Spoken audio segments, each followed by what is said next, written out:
How morality is a science. When you consider that every action has requirements, and every thought does too, that there is a reason for everything, you come to understand that there exists the science of law. And it has gone by many names and explanations, often unrecognized by mainstream science. Law being governing conditions, conditions which come thereof actions, and actions which come thereof conditions. You come to realize that a specific action can be perceived differently, but the action stands for itself.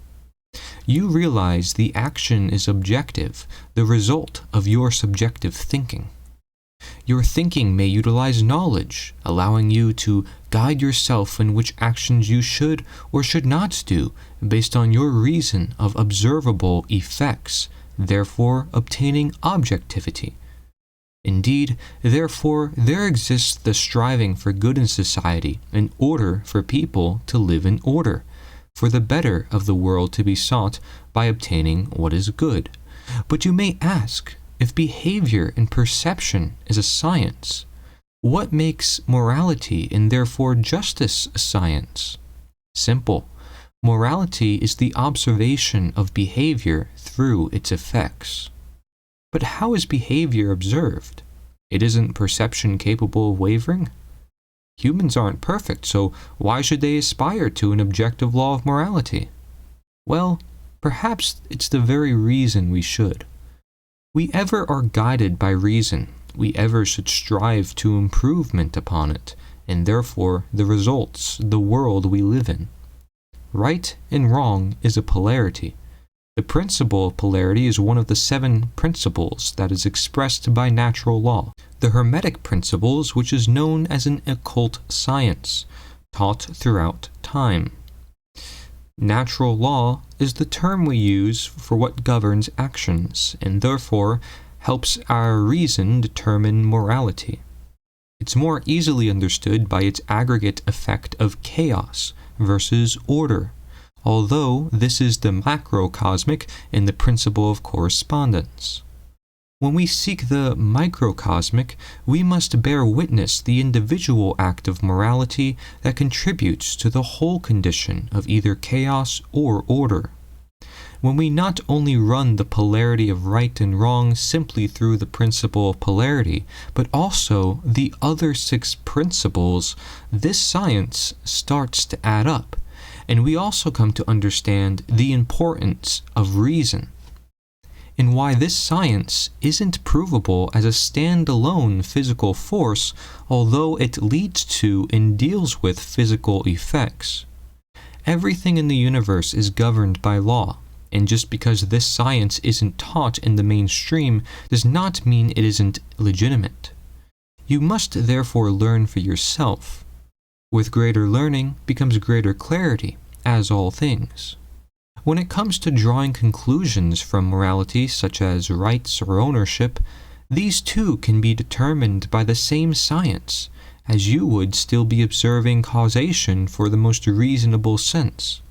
For example, in the cause of an individual life form, a being has the capacity of being themselves, for only they can be themselves. They own themselves. And the terms we use can be interchangeable, since words can only ever try to best reason upon invisible universal laws at work. For example, instead of talking about ownership, you may say responsibility, or rights, or property, or nature. Therefore, I may prefer to say a wrongdoing is an act violating the nature of another, rather than the act of harm or theft on property. I may even think some things are personally wrong to do, so I won't do them, and I may advise others not to do them, with knowledge. Is it set in stone? Well, there's a reason why murder isn't disputed.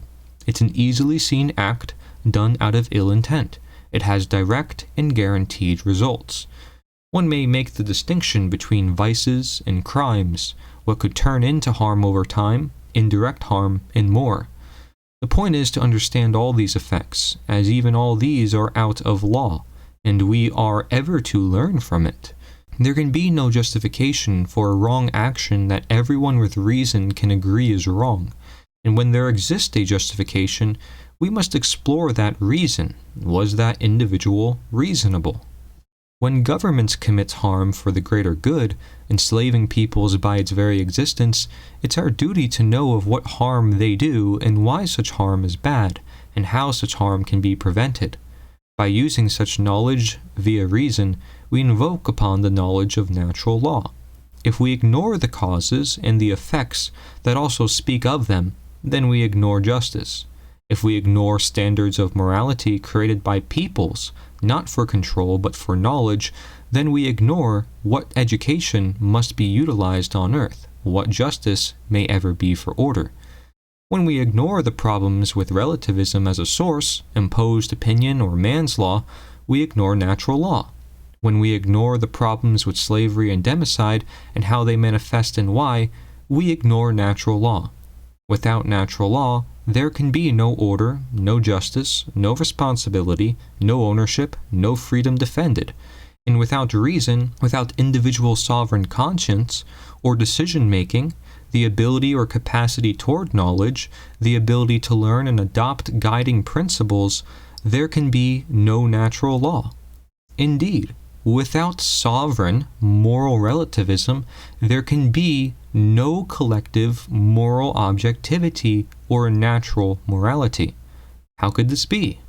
Because an individual thinking for themselves and obtaining the knowledge of right and wrong for themselves leads to their source of morality being in nature an objective source, and in mass, common sense, law.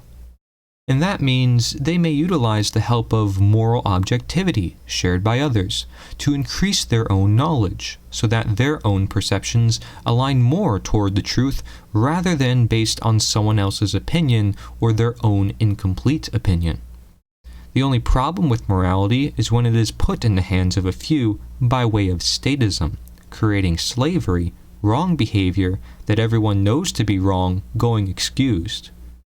Nature is holistic, its laws bound to its order via balance. Just because imbalance is a possibility does not mean balance is an impossibility. Wrong should teach us our rights in any case. Chaos should teach us of order. The more we know of this, the more holistic our knowledge becomes of the holistic laws at work. We become scientific upon the science of life. Sorry, this science can never be settled. It was never supposed to. This one requires work, and that work never ends. But it should improve with time so long as we don't abandon it. That's why moral relativism and nihilism alike leads nowhere without objectivity as not only the source of reason, but of faith in knowing that you are doing the best you can do to your knowledge. Morality is a science. Don't let anyone fool you. They simply refuse to do the work that relies inside their own human reason and conscience rather than some man-made laboratory. Furthermore, since morality is only truly problematic in the case of statism, mental slavery, for government, physical slavery, natural law is not necessary solely as a term either, nor is objective morality or subjective morality. None of that matters, and we may simply speak of the nature of morality, justification, freedom, or slavery itself. It may even be easier for people to comprehend, despite there still being some cognitive dissonance, since it is the people themselves who are the slaves, and ever more do they come to realize that it is their growingly unnatural current reality. Learn more about modern slavery in my book, Slavery Gone for Good. My name is Corey Engerlot. I want you to reclaim your freedom by knowing what slavery is, so we can end slavery once and for all.